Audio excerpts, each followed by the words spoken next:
జిల్లా కేంద్రంలోని దేవిశ్రీ గార్డెన్లో 10వ తరగతి పరీక్షల నిర్వహణపై చీఫ్ సూపరింటెండెంట్ మరియు విద్యాశాఖ అధికారులకు శిక్షణ కార్యక్రమం నిర్వహించగా ముఖ్య అతిథిగా జాయింట్ కలెక్టర్ బి రాజేశం పాల్గొని మాట్లాడుతూ పరీక్ష హాల్లో విద్యార్థులకు సమయానికి పేపర్ అందించాలని, విద్యార్థులతో పాటు ఇన్విజిలేటర్లు సైతం ఎలాంటి ఎలక్ట్రానిక్ వస్తువులను అనుమతించబడవని, ఎలాంటి తప్పిదం జరిగినా అక్కడ ఉన్నవారే బాధ్యులు అవుతారని అన్నారు. పరీక్ష సమయాల్లో తీసుకోవాల్సిన జాగ్రత్తలను డిఈఓ వెంకటేశ్వర్లు సూచించారు.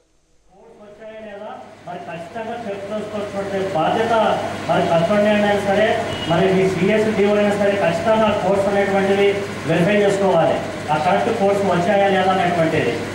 కాబట్టి ఏదైనా ఇంకా ఆ కన్సర్న్ కోర్స్ సంబంధించినటువంటి పేపర్స్ మరి ఒకవేళ డే ఆఫ్ ద ఎగ్జామినేషన్ రోజు కూడా మీకు తెలుసు day 1, day 2, day 3, day 4, day 5 అనేటువంటిది ఖచ్చితంగా ఉంటుంది. మనం పొరపాటు అయ్యేటువంటి సందర్భం ఎక్కడుందంటే 16 రోజు 16 కోడ్ ఇక్కడ 19 కోడ్ల రోజు 16 ఇది ఒకటి మనం పొరపాటు అవుతూ ఉంటాం. అదే తీసుకెళ్లే సందర్భంలో ఒకసారి క్లియర్గా వెరిఫై చేసుకోవాలి.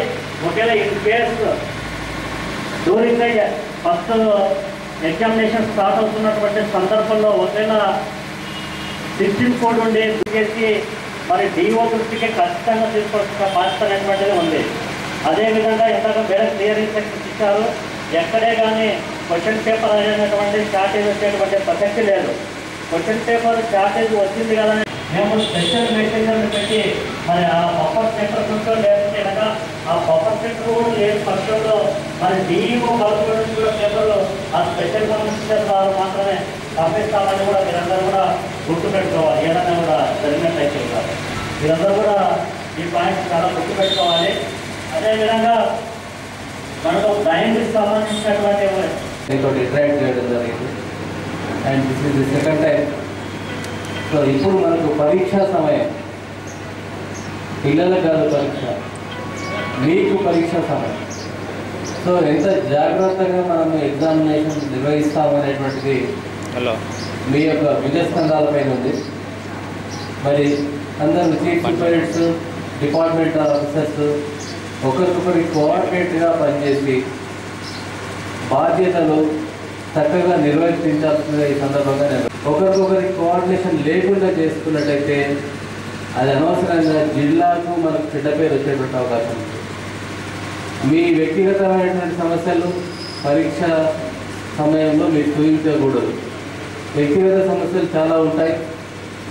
మరి మనం ఒక సెంటర్కు బాధ్యత వహిస్తున్నప్పుడు ఒక సెంటర్లో 500 మంది 1000 మంది పిల్లలు ఉండేటువంటి అవకాశం ఉంది. వారందరిపైన ఆ ప్రభావం అనేటువంటి ఉంటుంది. కాబట్టి దయచేసి నేను మరీ మీకు విన్నవిస్తున్నాను, ఎలాంటి ఇష్యూస్, పర్సనల్ ఇష్యూస్ ఈ టైంలో మీరు చూపించడానికి వీల్లేదు. You must be obedient to the and loyal to the department and జిల్లాకు మంచి పేరు తీసుకొని రావాలి. ఆల్రెడీ మనము గత సంవత్సరం అందరూ హ్యాండ్ ఇన్ హ్యాండ్ మనందరూ చేతులు కలిసి పనిచేసి ఒక మంచి రిజల్ట్ తీసుకురావడం జరిగింది, మంచి పేరు తీసుకురావడం జరిగింది. ఆ పేరును మనం నిలుపుకోవాల్సిన అవసరం ఉంది. మరి ఇప్పుడు కూడా అదేవిధంగా మీరు చేతులు కలిపి పనిచేసి మంచి పేరు తీసుకొస్తారని చెప్పి ఈ సందర్భంగా మనం చేస్తున్నాం. కానీ కొన్ని తెలియకుండా పొరపాటు జరుగుతూ ఉంటాయి. అవన్నీ మీకు మీ డిఓ గారు మరి అప్పుడు వేసిందని కోరకుండా ఏదైనా పొరపాటు జరిగితే పై అధికారుల దృష్టికి తీసుకొచ్చి ఏం చేయమంటారు అని చెప్పేసి సలహా తీసుకోవడంలో తప్పు లేదు. నన్ను ఎవరు తప్పు ఎవరు గుర్తుపడతారులే అని చెప్పేసి నెగ్లెక్ట్ చేసినట్టయితే అది మీ అందరికీ తెలుసు. ఒకవేళ చిన్న పొరపాటు అయినా చాలా పెద్ద శిక్ష అందరికీ పడుతుంది. కాబట్టి ఇన్విజిలేటర్స్కి సరైన అవగాహన కల్పించండి. బిఫోర్ ది ఎగ్జామినేషన్ 5 నిమిషాలు మాట్లాడండి. మీరు ఏం చేయాలా, ఎలాంటి తీసుకోవాలా, చర్యలు తీసుకోవాలా, ఎగ్జామినేషన్ హాల్లో ఏం చేయాలా?